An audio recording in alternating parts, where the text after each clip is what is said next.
नमस्कार, बहुत स्वागत है आपका टीवी9 भारतवर्ष पे। मैं हूं आपके साथ विपिन चौबे। 5 बज चुके हैं और आज भारत की बड़ी खबरें और वायरल तस्वीरें सच की कसौटी पर परखी जाएंगी। वायरल से लेकर वेरीफाइड तक हर खबर का हिसाब करेंगे हम न्यूज काउंटर में। और आज न्यूज काउंटर की शुरुआत करने जा रहे हैं संसद में सरकार और विपक्ष में बरकरार उस गतिरोध की जो लगभग 1 हफ्ते से खत्म होने का नाम नहीं ले रहा है। 1 हफ्ते सदन की पूरी कार्रवाई इस गतिरोध की भेंट चढ़ गई है और विपक्ष के हंगामे की वजह से लोकसभा में परीक्षा संशोधन बिल पर चर्चा शुरू नहीं हो पाई है। कार्रवाई जैसे ही शुरू होगी, विपक्षी सांसद वेल में पहुंच गए। जब दोपहर में यह कार्रवाई शुरू हुई, छात्रों की पिटाई मामले पर बहस की मांग करने लगे। विपक्ष के हंगामे के बाद आज लोकसभा 3 बार स्थगित हुई और सीधे आपको लिए चलते हैं लोकसभा, जहां पर कार्रवाई एक बार फिर से शुरू हुई है।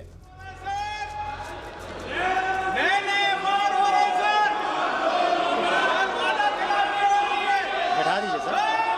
आप बैठिए, आप बैठिएगा प्लीज, आप बैठिएगा please.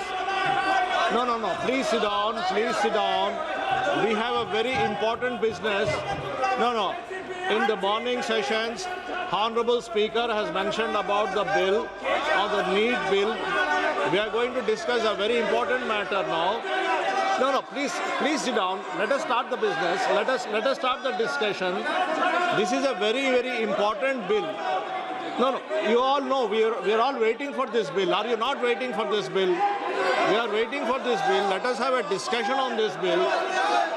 Everybody will have an opportunity to speak on the bill. You please give your opinion. Please give your views. No, please sit down. Please put down your placards. Kindly put down your placards. Let us start the discussion. I am requesting you. Please go back to your seat.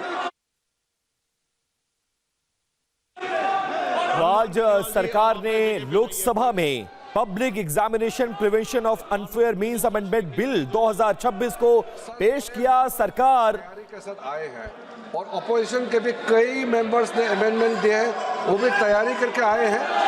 बहुत ही महत्वपूर्ण बच्चों के लिए, युवाओं के लिए, छात्रों का जिंदगी के लिए ये महत्वपूर्ण बिल है।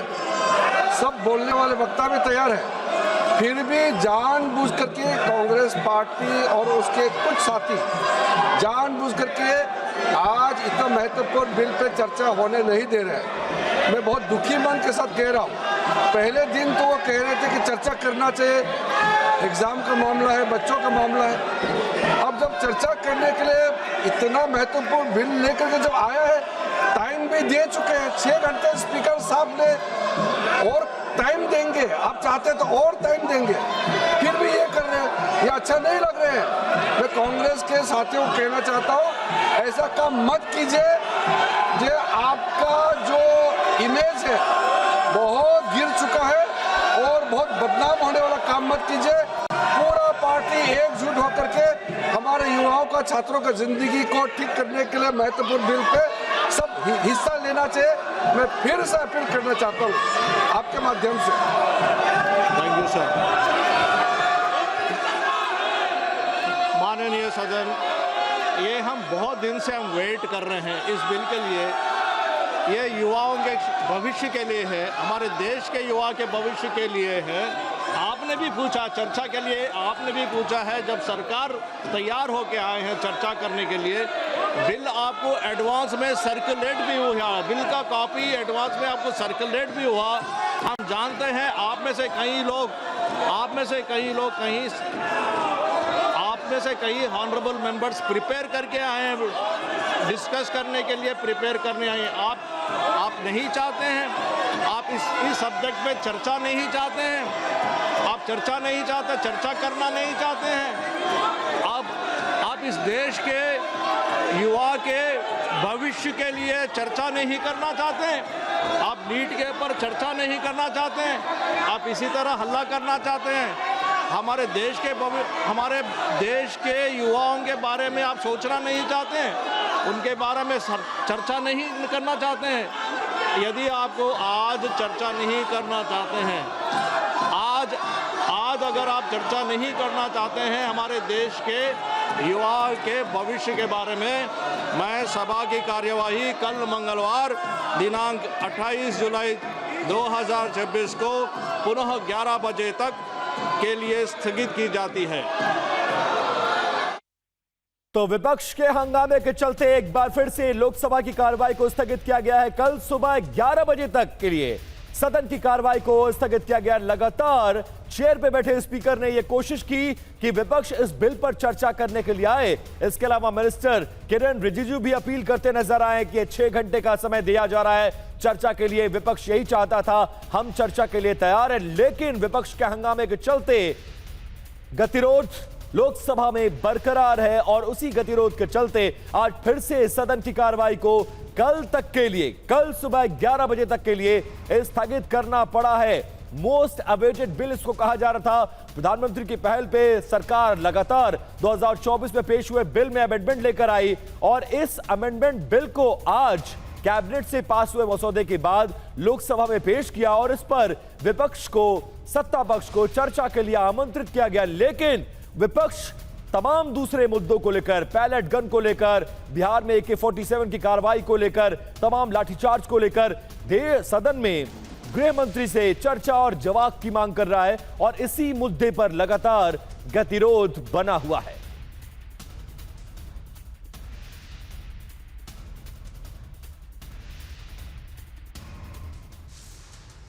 तो संसद के दोनों सदनों में लगातार गतिरोध बना हुआ है। एक एक डिटेल, आखिर कौन सा वो बिल है जिसके आने के बाद अब इस तरह के जो बड़े पेपर्स हैं उनको लीक कराना कितना मुश्किल हो जाएगा। टास्क फोर्स का गठन किया गया है और प्रधानमंत्री की तरफ से लगातार मॉनिटरिंग की जा रही है। अब देखिए ये 3 तस्वीर देखिए, संसद में लगातार विपक्ष हंगामा कर रहा है और दूसरी तरफ इस्तीफा देने के बाद आज पहली बार संसद पहुंचे देश के पूर्व शिक्षा मंत्री धर्मेंद्र प्रधान। तो उनका स्वागत किस तरह से एनडीए के सांसदों ने किया और पुलिस एक्शन का विरोध संसद के अंदर विपक्ष के तमाम सांसद करते नजर आए। और अब आज जब धर्मेंद्र प्रधान संसद भवन पहुंचे तो उनका सामना जयराम रमेश से हुआ। इस दौरान जयराम रमेश ने कहा कि इट हैपेंस, मतलब ऐसा होता रहता है। धर्मेंद्र प्रधान ने जवाब दिया कि नथिंग हैपेंड। बातचीत में धर्मेंद्र प्रधान ने जयराम रमेश को नसीहत देते हुए कहा कि मैं एक स्ट्रीट फाइटर हूं, एसी कमरे में बैठने वाला एक्टिविस्ट नहीं हूं। तो सीजेपी का प्रदर्शन अब खत्म हो चुका है, फास्ट ट्रैक कोर्ट का गठन हो चुका है और हाई पावर टास्क फोर्स का भी गठन किया जा चुका है। इसके बाद भी संसद नहीं चल पा रही है। संसद के नहीं चल पाने की वजह से ये 2 तस्वीरें देखिए बहुत ज्यादा इंपॉर्टेंट है। विपक्ष दिल्ली में प्रोटेस्ट के दौरान छात्रों पर पैलेट गन से फायरिंग का आरोप लगा रहा है। इस मुद्दे पर संसद के अंदर और संसद के बाहर जबरदस्त बवाल मचा हुआ है। 25 जुलाई को बिहार बंद के दौरान छात्रों पर AK-47 राइफल के फायरिंग करने वाले पुलिस कर्मियों का वीडियो वायरल होने के बाद उन्हें सस्पेंड तो कर दिया गया, लेकिन इस तरह की कार्रवाई को लेकर बिहार से लेकर दिल्ली तक विपक्ष जबरदस्त विरोध प्रदर्शन कर रहा है और वही गतिरोध संसद में भी बरकरार नजर आया। लोकसभा की कार्रवाई बिल पेश होने के बाद आज भी नहीं चल पाई और लोकसभा की कार्रवाई को कल सुबह तक के लिए स्थगित करना पड़ा। अब नेता विपक्ष राहुल गांधी ने गृह मंत्री अमित शाह को एक चिट्ठी लिखी है। चिट्ठी में राहुल गांधी ने सरकार से 2 सवाल पूछे हैं। वो सवाल क्या है, जरा बिग बॉल पर लेकर आते हैं, आपको वो सवाल दिखाते हैं और एक तरफ हम आपको वो चिट्ठी की तस्वीर भी दिखा रहे हैं। अब जरा सवाल देखिए। पहला सवाल क्या है? पहला सवाल ये कि पैलेट गन से फायरिंग करने का आदेश किसने दिया, और इस मुद्दे को लेकर देश के गृह मंत्री अमित शाह से जवाब मांगा जा रहा है। सवाल नंबर 2, अगर आपने नहीं दिया तो फिर किसके आदेश पर रैपिड एक्शन फोर्स के जवान ने यह सब कुछ किया? सवाल नंबर 2, सामान्य कपड़े में आए लोगों ने लाठीचार्ज किया, क्या वो पुलिसकर्मी थे या फिर वो वॉलंटियर्स थे? सरकार यह भी स्पष्ट करे। धरना स्थल के पास उनकी तैनाती किसके आदेश पर किया गया था? तो ये वो तमाम मुद्दे हैं और वो बातें हैं जो लेटर में राहुल गांधी ने अमित शाह को लिखी है।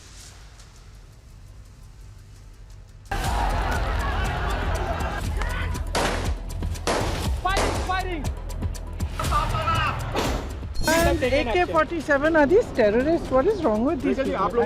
वहाँ क्या घटना घटी है ये तो जांच का विषय है।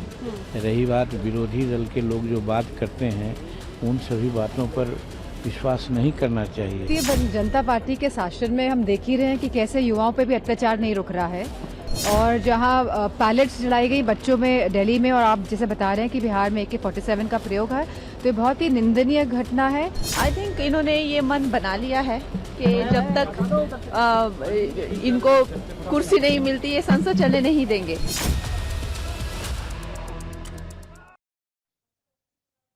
तो न्यूज काउंटर में एक बहुत बड़ी खबर आ रही है। आखिरकार लोकसभा में सरकार और विपक्ष के बीच जो गतिरोध बना हुआ था वो खत्म हो चुका है।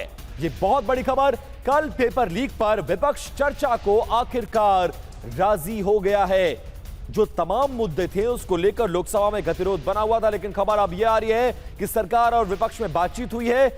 यह कहा गया है जो पेपर लीक संशोधन बिल है उस पर अब विपक्ष चर्चा को तैयार है। कल सुबह से सदन की कार्रवाई अब बिना किसी गतिरोध के चलने की संभावना जताई जा रही है। कल पेपर लीक पर विपक्ष चर्चा के लिए तैयार हो गया है। सरकार की तरफ से लगातार बातचीत करने की कोशिश और कंसेंसस बनाने की कोशिश की जा रही थी। उसके बाद अब यह तय हुआ है कि इस बिल पर विपक्ष चर्चा के लिए आएगा और कल सुबह से लोकसभा में कम से कम बिना गतिरोध सदन की कार्रवाई अब चल सकेगी। तो पेपर लीक पर आखिरकार विपक्ष चर्चा के लिए राजी और माना यह जा रहा है कि लोकसभा में अब गतिरोध खत्म होगा। आनंद प्रकाश पांडे आखिरकार इस पूरे मामले में हमारे साथ फोन लाइन पर जुड़ गए। आनंद, आखिरकार ये जो गतिरोध बना हुआ था ये खत्म हुआ है, लेकिन अभी थोड़ी देर पहले की तस्वीर थी कि विपक्ष मानने को तैयार नहीं था और अब ये खबर आ रही है कि सरकार और विपक्ष के बीच बातचीत और बातचीत के बाद गतिरोध खत्म और कल सुबह से चर्चा के लिए तैयार। कैसे हुआ ये सब कुछ?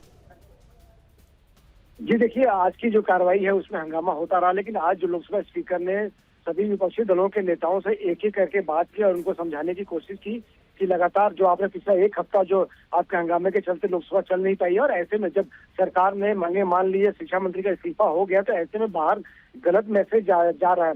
और लोकसभा स्पीकर ने सभी दलों को, विपक्षी दलों को एक साथ बुलाने की बजाय इंडिविजुअल विपक्ष के नेताओं को बुलाया, उनसे बात की, उनको समझाया, जिसका नतीजा ये हुआ कि विपक्षी दल जो है कल से लोकसभा के अंदर जो एंटी पेपर लीक बिल है उस पर चर्चा करने के लिए तैयार हो गए हैं। बताया जा रहा है कि ये चर्चा कल 2 बजे से शुरू हो जाएगी। आज बिल को पेश किया गया था 12 बजे डॉक्टर जितेंद्र सिंह की तरफ से, लेकिन बिल पेश होने के बाद से लगातार जो विपक्ष मांग कर रहा था कि गृह मंत्री अमित शाह जो लाठीचार्ज हुआ है, जो पैलेट गन चलाए गए, उसको लेकर पहले सदन में आकर स्टेटमेंट दे, उसके बाद सदन की कार्रवाई चलेगी, जिसके चलते आज दिन भर इस हंगामे के चलते कार्रवाई नहीं हो सकी थी। लेकिन अब जाके सत्ता पक्ष और विपक्ष में जो गतिरोध था वो दूर हो गया। इसमें लोकसभा स्पीकर ने एक अहम भूमिका निभाई है और अब बताया जा रहा है कि कल यानी कि मंगलवार से लोकसभा के अंदर जो पेपर लीक बिल पे संशोधन करने वाला विधेयक है उसको लेकर लोकसभा में कल से चर्चा शुरू हो जाएगी।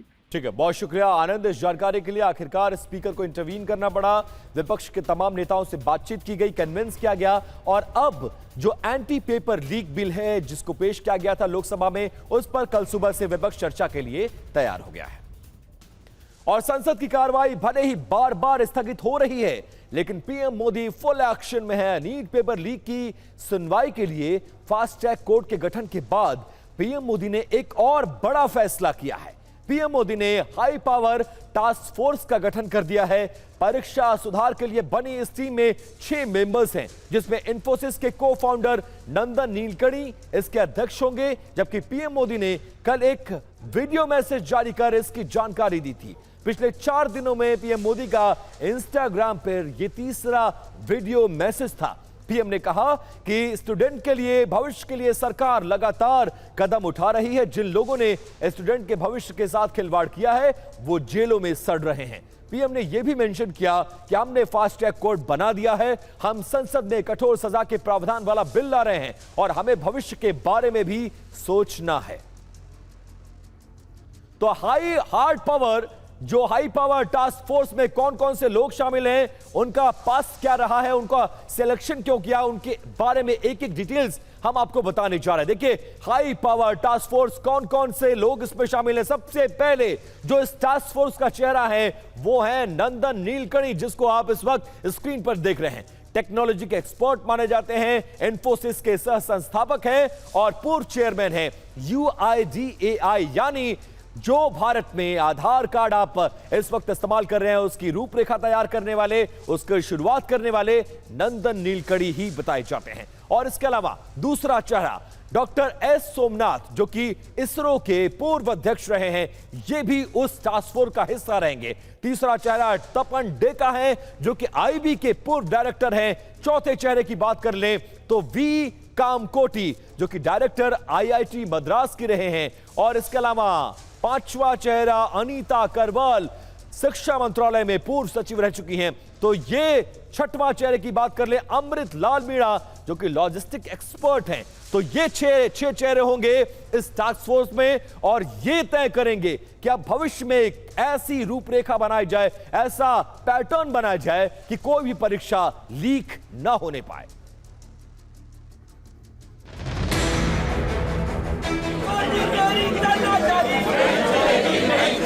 सारा घपला डिजिटली से जब से हुआ तब से होना शुरू हो गया।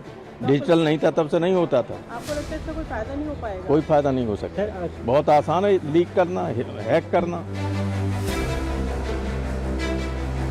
इन विषयों के एक्सपर्ट हैं जिनके ऊपर देश को ट्रस्ट भी है और नाज भी है, ऐसे लोगों की एक टोली प्रधानमंत्री जी ने बनाई है।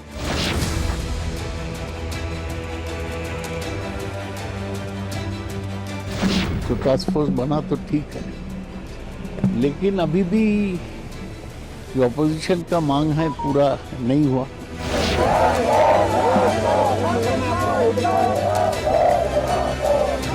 प्रधानमंत्री जी ने और भारत की सरकार ने जो स्टेप्स लिए हैं, जो मेजर्स लिए हैं, जिस तरह युवाओं की और छात्र छात्रियों की आवाज़ सुनी गई, I think it's a welcome move.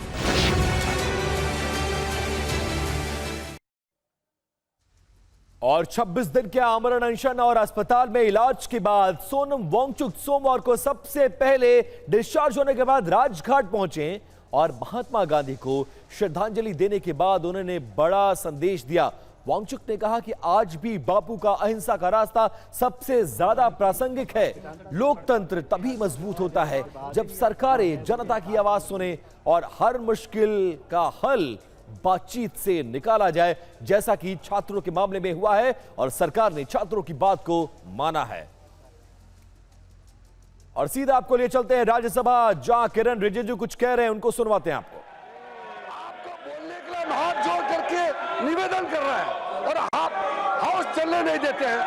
मैं खड़गे जी आपसे फिर से विनती करता हूं, इतना सीनियर लीडर है आपका ये कांग्रेस का MP और कुछ लोग जो हरकत कर रहे हैं, समझाइए, ऐसा मत कीजिए। देश के युवा देख रहे हैं, ये बिल पे चर्चा सब सुनना चाहते हैं। हमारा लोकसभा में भी ऑलरेडी हम लोग ने सूची भी दे दिया है कौन कौन बोलेंगे। वहां भी आपका कांग्रेस वाला उत्पात मचा रहे हैं, ठीक नहीं है। और मैं फिर से अनुरोध करता हूं, आप इस तरह से व्यवहार करेंगे तो आपको मुकदमा पड़ेगा। अभी युवा लोग को हमने आश्वासन दिया कि हम चर्चा करेंगे, प्रधानमंत्री जी ने ऐतिहासिक कदम उठाया और आप यहाँ चर्चा नहीं करने दिया जा रहा है, ये ठीक बात नहीं है। मैं इसका खंडन करता हूँ। प्रमोद जी चर्चा पर बोले, चर्चा पर बोले। हाँ, मैं वही कह रहा हूँ। जी जी जी चलो चलो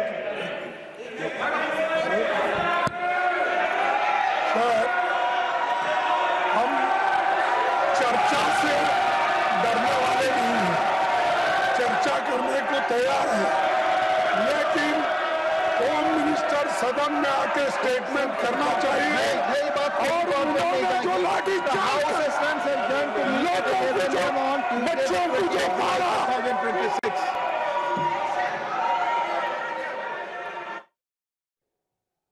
तो राज्यसभा में भी लगातार हंगामा कर रहा है विपक्ष और यहां भी पैलेट गन से लेकर लाठीचार्ज और AK-47 से जिस तरह से बिहार में फायरिंग की गई है, इन तमाम मुद्दों को लेकर हंगामा होता रहा और इसके बाद राज्यसभा की कार्रवाई को भी स्थगित करना पड़ा। आगे बढ़ते हैं, अब न्यूज काउंटर में बात करने जा रहे हैं बाढ़ और बारिश की। बारिश के चलते महाराष्ट्र से लेकर गुजरात तक भारी तबाही मची हुई है। आसमान से ऐसी आफत बरस रही है कि लोगों का जीना मुहाल हो गया है। मैदानों से लेकर पहाड़ तक देश भर में कुदरत का सितम दिख रहा है।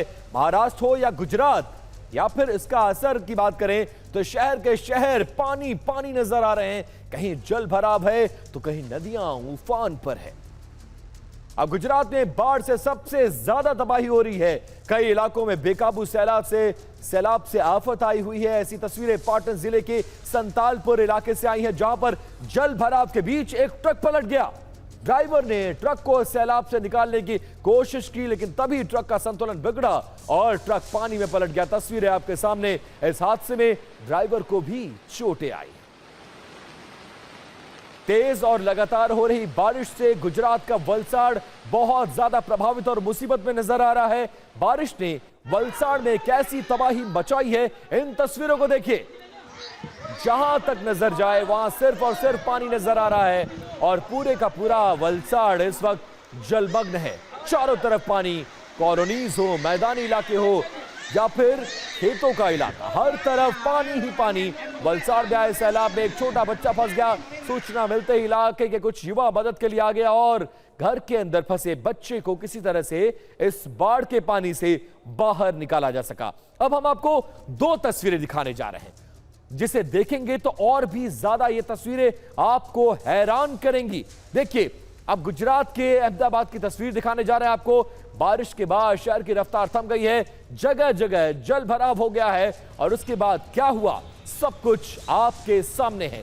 सड़कों पर घुटनों तक पानी भर लगा हुआ है। अहमदाबाद के ज्यादातर इलाकों में दुकानें और घरों में कमोबेश ऐसा ही हाल नजर आ रहा है। अब गुजरात के लोग सिर्फ बाढ़ और बारिश से बेहाल नहीं, बल्कि सब्जियों की बढ़ती कीमतों से भी वो बहुत ज्यादा परेशान है। गुजरात के राजकोट में हालात क्या हैं, इस रील के जरिए आपको दिखाते हैं।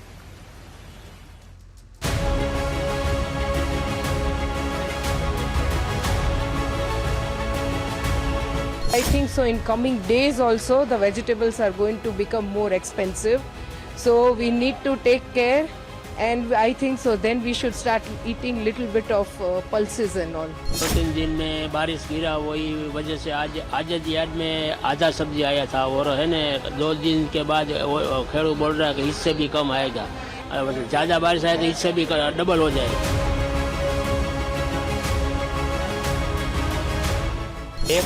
140 करोड़ लोगों का जो देश है उसमें इतने दाम का बढ़ना मेरे हिसाब से ये मामूली बात है। बिक्री में कोई कमी नहीं दिखती। और बाढ़ और बारिश से सिर्फ गुजरात नहीं बल्कि महाराष्ट्र का ठाणे भी बेहाल नजर आ रहा है। रिहायशी इलाके हो या फिर रेलवे ट्रैक, सब जगह पानी ही पानी है।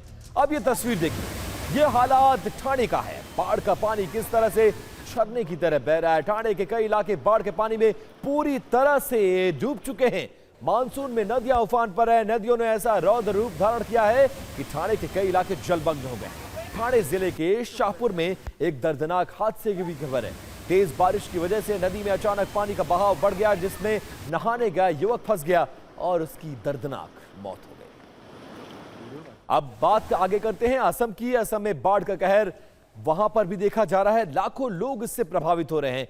जहां कभी सड़कें थी वहां पानी का समंदर नजर आ रहा है। हालात यह है कि लोगों को अपने घरों तक पहुंचने के लिए जुगाड़ या फिर नाव का सहारा लेना पड़ रहा है। ये तस्वीरें जोरहाट की है, जहां ये लड़का और लड़की लकड़ी के डंडों पर संतुलन बनाकर अपने घर की तरफ आगे बढ़ रहे हैं। ये कोई खेल नहीं है बल्कि मजबूरी है जो बाढ़ ने इन लोगों की जिंदगी पर थोप दिया है। अब ये देखिए, असम में बाढ़ की स्थिति में थोड़ी सुधार जरूर हुई है, लेकिन सुधार के बावजूद 6.5 लाख से भी ज्यादा आबादी अब भी इससे प्रभावित नजर आ रही है। हजारों परिवार अपने घरों से विस्थापित हैं और सुरक्षित स्थानों पर रहने के लिए मजबूर हैं। अधिकांश बाढ़ प्रभावित इलाकों में जलस्तर घटने लगा है क्योंकि पिछले कई घंटों से बारिश थम गई है। राहत और बचाव अभियान भी जारी है। हालांकि हालात सामान्य होने में अब भी बहुत ज्यादा समय लगेगा। अब न्यूज काउंटर में खबर को बदलते हैं और आपको दो तस्वीरें दिखाने जा रहे हैं। सैलाब काल के बाद बात करने जा रहे हैं पाकिस्तान ऑक्युपाइड कश्मीर यानी पीओके की। वहां मतदान का प्रपंच चल रहा है और मुनीर का कर्फ्यू वाला कहर पीओके में लगातार जारी है। अब एक तस्वीर देखिए उस सियासी ड्रामे की, जहां आवाम उसमें शामिल है। और बिग बॉल पर इस तस्वीर को दिखाने के लिए आपको जरा लेकर चलता हूं क्या हो रहा है पीओके में। लगातार मुनीर की सेना जो है वहां पर कहर बरपा रही है और मतदान का प्रपंच यानी चुनाव के नाम पर ऐसा सब कुछ किया जा रहा है। जरा दो तस्वीरें देखिए। पीओके में ये वोटिंग का ड्रामा चल रहा है क्योंकि वहां पर डेमोक्रेसी तो है ही नहीं, और दूसरी तरफ पूरे पीओके में ये लोगों की भीड़ देखिए, हाथों में मोबाइल देखिए, मोबाइल की जलती रोशनी देखिए, और आजादी के लिए जरा क्लोज फ्रेम पर आइए कैसे लोग बगावत करते नजर आ रहे हैं। इन तस्वीरों में आप देख सकते हैं, घर हो, सड़क हो, चौराहा हो, फ्लाईओवर्स हो, चारों तरफ जो पीओके की जनता है वो पाकिस्तान से आजादी के लिए इस तरह का संघर्ष करती नजर आ रही है। दरअसल पीओके में चुनाव हो रहे हैं, लेकिन यकीन मानिए पोलिंग बूथ पर कोई वोट डालने नहीं पहुंच रहा है। अब आपका सवाल होगा तो पीओके की आवाम आखिरकार इन चुनावी सीजन में कहां है? इसके लिए दूसरी तस्वीर आपको देखना जरूरी है। पीओके के आवाम आजादी की मुहिम पर ये दोनों तस्वीरें पाकिस्तान के जुल्म की कहानी को बयान करने के लिए बहुत ज्यादा काफी है। अब दरअसल आसिम मुनीर ने पीओके में वोट चोरी का जो प्लान बनाया है उसे समझने की कोशिश करते हैं। पाक अधिकृत कश्मीर में चुनाव है, विधानसभा का चुनाव वहां पर हो रहा है। 13 सीटों पर वोट डाले गए हैं 3 चरणों में। सोचिए 13 सीटों में 3 चरणों में चुनाव कराया जा रहा है और जैक ने इस वोटिंग का बहिष्कार कर दिया है। ज्यादातर पोलिंग स्टेशन खाली पड़े हुए हैं। 1-2 पोलिंग स्टेशन पर पाकिस्तान सरकार परस्त लोग वोट डाल रहे हैं। ज्वाइंट अवामी एक्शन कमेटी और दूसरे राजनीतिक समूहों ने स्थानीय अधिकारों की अनदेखी के चलते इन चुनावों का पूरी तरह से बहिष्कार कर दिया है।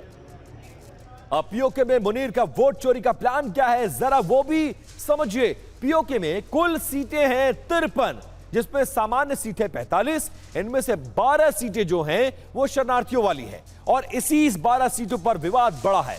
जैक की इन 12 सीटों को हटाने की पूरी तरह से मांग है। कहा यह जाता है कि इन्हीं 12 सीटों के चलते पाकिस्तान पीओके की सत्ता को नियंत्रित करता है। आरक्षित सीटों की संख्या 8 है, जिसमें से महिलाओं के लिए 5 सीट आरक्षित है। उलमा, टेक्नोक्रेट और विदेशी कश्मीरों के लिए 1-1 सीट आरक्षित है।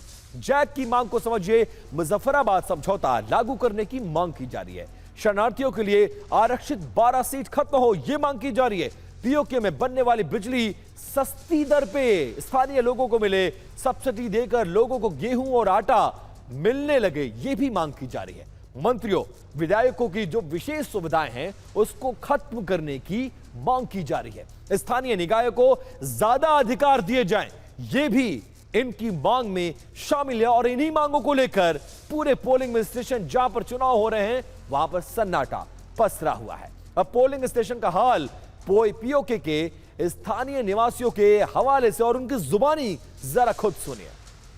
अब पाकिस्तान अधिकृत जम्मू कश्मीर आजादी के लिए उबल रहा है। ज्वाइंट अवामी एक्शन कमेटी की अगुवाई में मुनीर के खिलाफ एक लॉन्ग मार्च शुरू हो गया है।